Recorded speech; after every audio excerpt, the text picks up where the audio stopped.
Bonsoir à tous. Je suis à l'Assemblée nationale. La séance dans l'hémicycle. La séance vient de se terminer. C'était une séance surréaliste sur la stratégie vaccinale. Alors on a entendu un Premier ministre, un ministre de la Santé et la plupart des députés, tous d'accord, nous expliquer que ce nouveau vaccin, on ne savait pas s'il évitait la transmission. En un mot, on ne sait pas, et tout le monde l'a avoué, si ce vaccin va éviter de transmettre la Covid. On ne le sait pas. Le Premier ministre et le ministre de la Santé ont indiqué qu'il y aura un suivi renforcé pour voir s'il y a des effets secondaires. Et ils ont indiqué qu'il y aura une consultation médicale avant et après la vaccination. Donc si j'ai bien compris, on ne sait pas si ce vaccin sera utile, on ne sait pas si ce vaccin sera sûr, mais le gouvernement, avec le soutien de la plupart des groupes de l'Assemblée nationale, a décidé de vacciner dans un premier temps, avant l'été, 14 millions de Français, les plus âgés.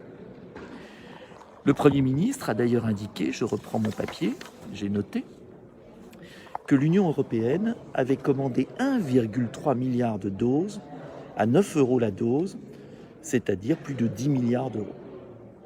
Ce qui est surréaliste dans l'affaire, c'est que il y a plusieurs types de vaccins, dont 4 de nouvelles formules.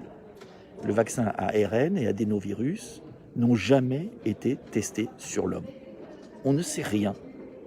Il y a eu des communiqués de presse et une vague étude scientifique. Et à partir de là, nous avons une autorité politique, nous avons un Parlement qui décide de vacciner 14 millions de Français.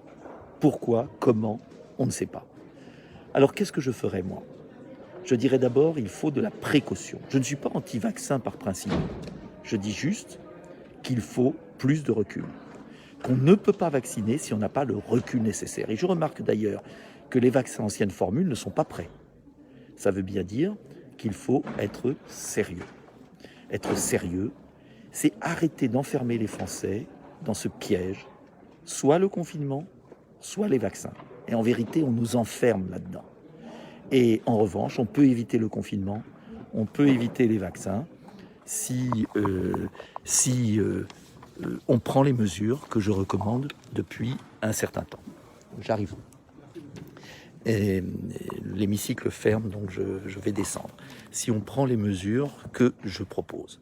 En un mot, et nous en reparlerons, ne cédons pas à cette folie.